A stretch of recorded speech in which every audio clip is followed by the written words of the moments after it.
नमस्कार किसान भाइयों, मैं महिपाल सिंह और आप देख रहे हैं आपका अपना मनपसंद यूट्यूब चैनल MS टेक्निकल खेती। किसान भाइयों, आज के इस वीडियो में हम बात करेंगे आलू फसल में झुलसा रोग कब आता है, झुलसा रोग के क्या लक्षण होते हैं और इसमें कौन कौन सी दवाइयाँ काम करती हैं।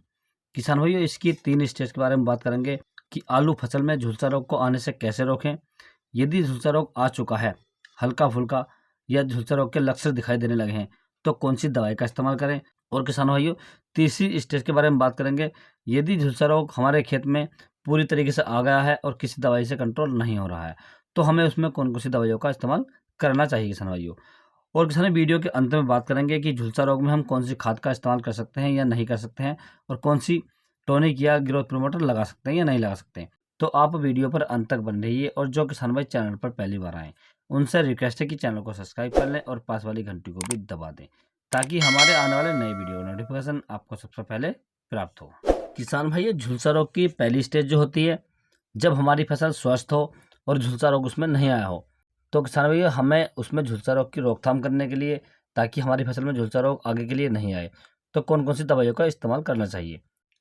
तो इसके लिए किसान भाई आपको लेना है 50 ग्राम प्रति पंप के हिसाब से आपको लेनी है रिडोमिल गोल्ड, जो 15 लीटर वाला आपका पंप होता है, मैं इसकी बात कर रहा हूँ। और दूसरा इसमें मिक्स करना है किसान भाई आपको 50 ग्राम प्रति पंप के हिसाब से साफ। ये आपको दोनों मिक्स कर लेने अच्छे तरीके से और अपनी फसल में इसका स्प्रे कर देना किसान भाइयों। इसका स्प्रे आप लगभग 8 से 10 दिन के अंतराल से लगातार करते रहें और अपनी फसल में पर्याप्त नमी बनाए रखें। इससे आपकी फसल में झुलसा रोग नहीं आएगा और आपकी फसल झुलसा रोग से बच जाएगी। दूसरी स्टेज के समय जब हमारे खेत में झुलसा रोग के लक्षण दिखाई देने शुरू हो गए हों, अर्थात हल्का फुल्का कहीं दिखाई दिया हो किसान भाइयों, तो इसके लिए किसान आपको लेना है एक्रोवेट लेनी है आपको, जो वासप कंपनी की आती है। ये 250 ग्राम प्रति एकड़ के हिसाब से लेनी है। 150 लीटर पानी का इस्तेमाल करना है किसान भाइयों। और 500 ग्राम आपको लेना है M45, जो मैनकोजे 75% वाला आता है, और दोनों को मिक्स करके अपने खेत में लगा देना किसान भाइयों। जो आपके खेत में बीमारी आई है वो भी रुक जाएगी और किसान भाई आगे के लिए बीमारी नहीं आएगी, तो आप इसका इस्तेमाल कर सकते हैं किसान भाइयों। अब किसान भाई हम बात कर लेते हैं, जब हमने अपनी फसल में बहुत सारी दवाइयों का प्रयोग कर लिया है लेकिन झुलसा रोग नहीं रुक रहा है, तो हमें कौन कौन सी दवाइयों का इस्तेमाल करना चाहिए। तो इसके लिए किसान भाई आप ले सकते हैं, आपको एग्रोवेट लेनी है 300 ग्राम प्रति एकड़ के हिसाब से। दूसरा किसान भाई आपको इसमें लेना है कॉपर ऑक्सीक्लोराइड, जो 50% WP आता है, ये आपको 500 ग्राम प्रति एकड़ के हिसाब से लेना है किसान भाई। इसके साथ किसान भाई आपको मिलानी है वेक्टिसीड, जो स्टेप्टोसाइक्लिन के नाम से आती है। ये आपको 2 पाउच लेने हैं। ये 6 ग्राम का पाउच भी आता है और 20 ग्राम का भी आता है। तो यदि आप 6 ग्राम का ले रहे हैं 2 ले लें, यदि आप 20 ग्राम का ले रहे हैं तो 1 पाउच लेंगे किसान भाइयों।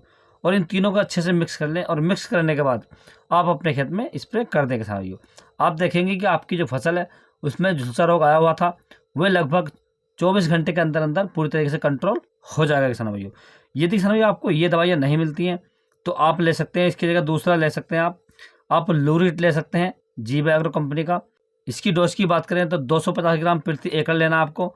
दूसरा किसान भाइयों आपको इसमें जो बायर कंपनी की आती है मेलिडियो ड्यू के नाम से आती है, ये आपको 200 ग्राम प्रति एकड़ के हिसाब से इसमें मिक्स कर लेनी किसान भाइयों। और मिक्स करने के बाद आप अपने खेत में अच्छे से स्प्रे कर दें। आप देखेंगे कि आपकी फसल पूरी तरीके से सुरक्षित हो जाएगी और आपकी जो फसल जैसे पहले चल रही थी हरी भरी होकर चलने लगेगी किसान भाइयों। तो आप इस प्रकार से अपनी फसल में झुलसा रोग को कंट्रोल कर सकते हैं और आने से रोक सकते हैं किसान भाइयों। अब किसान भाइयों, हमें जो विशेष बात करनी है वो वीडियो के अंत में किसान भाइयों, जब आप अपनी फसल में झुलसा रोग के लक्षण देखें, झुलसा रोग देखें, तो आप उसमें यूरिया, NPK या किसी भी प्रकार का टॉनिक उसका इस्तेमाल ना करें किसान भाइयों। ना ही स्प्रे में लगाएं और ना ही आप छिड़क कर दें, क्योंकि इससे हमारी जो बीमारी है वो बढ़ सकती है। दूसरा किसान भाई, आप इसकी समय से सिंचाई करते रहें।